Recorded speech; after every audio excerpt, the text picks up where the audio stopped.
Sir ఇక పవన్ కళ్యాణ్ పాత్ర మీకు ఏమనిపించింది చెప్ప మొత్తం ఈ సినారీ మొత్తం మీద పవన్ కళ్యాణ్ పాత్ర?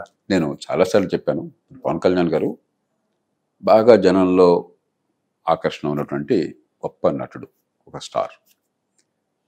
సినిమాల్లో ఉంటే ఈ సూపర్ స్టార్లకి డబ్బులు ఇచ్చి వాళ్ళని పోషిస్తారు, గౌరవించుకుంటారు. పాపం జనంలోకి వస్తే డబ్బులు ఇచ్చి మనం తెచ్చుకోవాలి, నానా కష్టాలు పడాలి, తిట్లు తినాలి, అవమానాలు భరించాలి, కొన్ని సందర్భాల్లో ఓటమి చవి చూడాలి. కాబట్టి మనసు పెట్టి ఈ సమాజం బాగుపడాలన్నటువంటి ఆకాంక్షతో ఈ కష్టాలు వచ్చి ఉన్న సంపాదన పక్కన పెట్టి వచ్చారు. అలాంటి వాళ్ళు ఖచ్చితంగా రావాలి.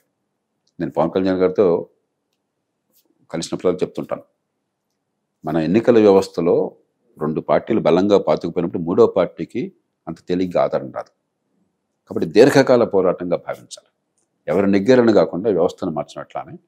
కాబట్టి ఆయన పట్టుదలతో పాపం పోటీ చేశారు, కష్టపడ్డారు. మరి ఆయన నగ్గలేదు. 2014లో ఆయన పోటీ పెట్టలేదు, మద్దతు ఇచ్చారు. 2019లో పోటీ చేస్తే ఆయన నెగ్గనివ్వలేదు. మరి ఆయన అనుచరులు ఎవరు రకానికి ఆయన కూడా పార్టీ మార్చేసినట్టున్నాడు. అవన్నీ భరించి వ్యక్తిగత స్వార్థాన్ని కాకుండా కూటమి లేకపోతే మన ఎన్నికల వ్యవస్థలో మన ఓట్లన్నీ వృధా అయిపోతాయని గుర్తించి ఆయన నమ్మిన లక్ష్యం కోసం పోరాడారు. ఇప్పటికి కూడా ఈ దేశంలో ప్రజాస్వామ్యం బాగుపడాలా, రాజకీయం మారాలని చెప్పిన ఆలోచనతో ఉన్నారు.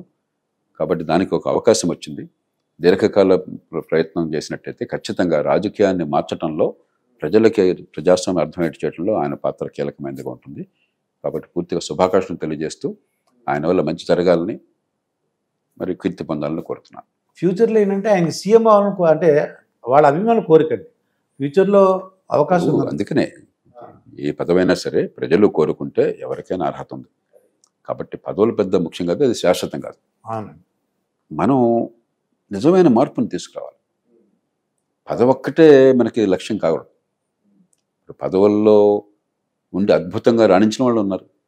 వాజ్పేయి గారు మరి సొంత బలం పూర్తిగా లేకపోయినా కూడా 20 పార్టీలతో కలిపి ఈ దేశంలో ఎప్పుడు జరిగిన విజయాలు సాధించారు. జాతీయ రహదారులు కావచ్చు, మొబైల్ ఫోన్లు కావచ్చు, మౌలిక సదుపాయాల కల్పన కావచ్చు, ప్రపంచంలో మన మీద ఆంక్షలు పెట్టినా కూడా ఈ పొఖలను అనుభవించుకోవటం వల్ల అవన్నీ కూడా ఎదుర్కొని ధైర్యంగా చాలా ముందు చూపుతో అందరినీ కలుపుకుపోయి గొప్ప అభివృద్ధిని సాధించారు. ఆయన ఓడించారు.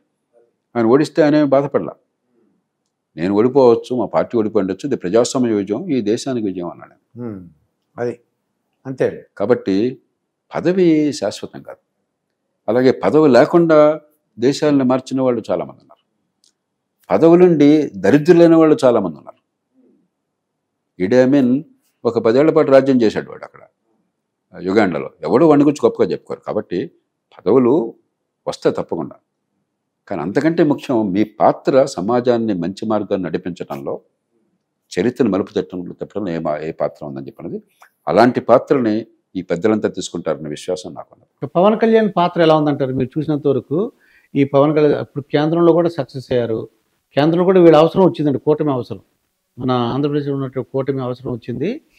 మరి పవన్ కళ్యాణ్ పాత్ర ఇంత ఈ యొక్క సక్సెస్లో, ఈ ఎన్నికల్లో చెప్పాలంటే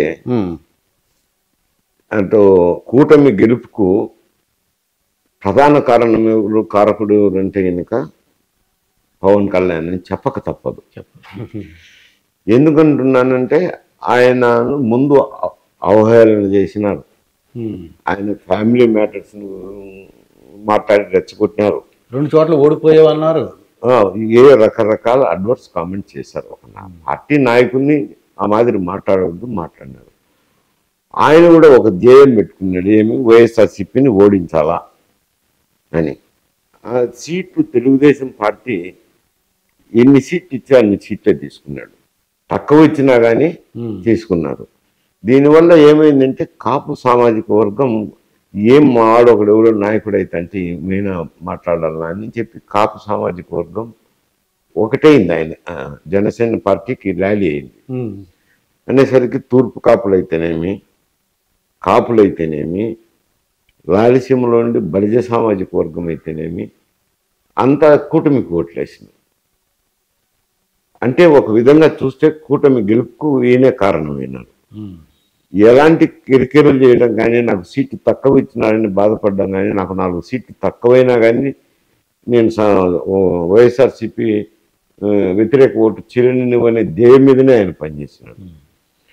అలాగే బీజేపీని కూటమిలోకి తెచ్చేదానికి ఆయన వంతు కృషి ఆయన చేసినాడు. అప్పుడు కొంచెము ఇంట్రెస్ట్ ఉందో లేదో వెనుక ముందో ఆడినారు బీజేపీ పొత్తు పెట్టుకోవడంలో.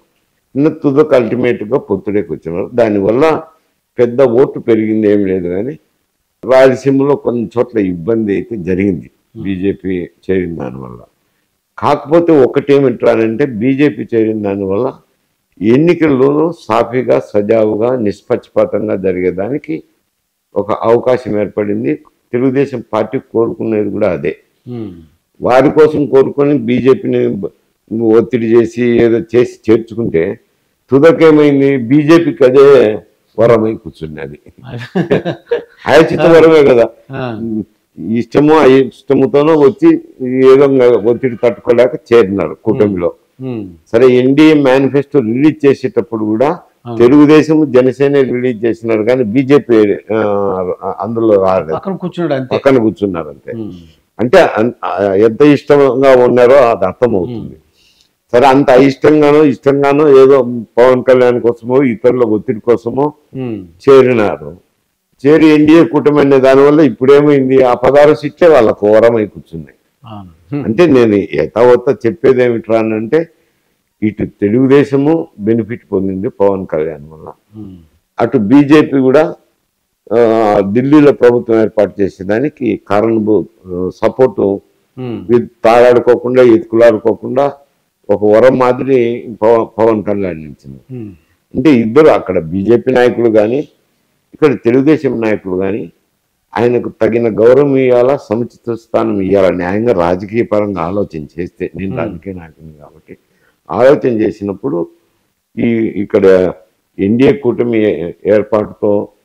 ఏర్పాటులో కానీ ఈ కూటమి వల్ల ఆడ బీజేపీ ప్రభుత్వం ఏర్పడేదానికి కారణభూతుడైనాడు. కాబట్టి రెండు పార్టీలు కూడా అక్కడ కేంద్రంలో అయినా కానీ ఇక్కడైనా ఆయనకు సముచిత స్థానం ఇచ్చి గౌరవించాల్సిన అవసరం అయితే ఉంది.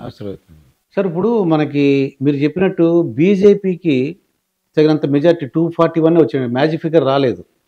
ఇప్పుడు వీళ్ళ అవసరం వచ్చింది, మన చంద్రబాబు నాయుడు గారిది, అలాగే జనసేనది. మరి ఏ విధంగా నితీష్ కుమార్ కూడా అయితే వీళ్ళు ఏ విధంగా ఉపయోగించుకుంటే మంచిదంటారు? చంద్రబాబు నాయుడు మన ఆంధ్రప్రదేశ్ వరకు ఈ కేంద్రం యొక్క అంటే బలహీనత, అంటే వాళ్ళకి కావాల్సిన సీట్లు వాళ్ళకి రాలేదు, మనం సపోర్ట్ చేస్తున్నాం, ఏ విధంగా మనం మంచిగా ఉపయోగించుకోవచ్చు అంటారు? కేంద్రంలో బీజేపీకి సొంతంగా మెజార్టీ రాలేదు. సరే, ఎన్డీఏ కూటమిలో గతంలో ఉన్నట్లయితేనేమి కొత్తగా చేరినారు కదా, నితీష్ కుమార్ ఒకరు కొత్తగా చేరిన వ్యక్తే. చంద్రబాబు నాయుడు తరఫున వచ్చే కొత్తగా ఎన్డీఏ కూటమిలో చేరిన తెలుగుదేశం, వీళ్ళ వల్లనే ఇప్పుడు ప్రభుత్వం ఏర్పడుతుంది. కాబట్టి కేంద్రం నుంచి కూడా కొంచెం సహాయ సహకారాలు తీసుకునేదానికి అవకాశం ఉంది. కొందరు మాట్లాడుతున్నారులేండి, స్పెషల్ కేటగిరీ స్టేటస్ తీసుకోమనండి, రేపు అడుగుతారులేండి వైఎస్ఆర్సీపీ వాళ్ళు. ఎందుకంటే వైఎస్ఆర్సీపీ వాళ్ళు సపోర్ట్ చేసేటప్పుడు మీరు స్పెషల్ కేటగిరీ స్టేటస్ ఎందుకు అడగలేదు అని తెలుగుదేశం కూడా మాట్లాడుతున్నది. అప్పుడు తెలుగుదేశం ఉన్నప్పుడు వైఎస్ఆర్సీపీ వాళ్ళు మాట్లాడినారు.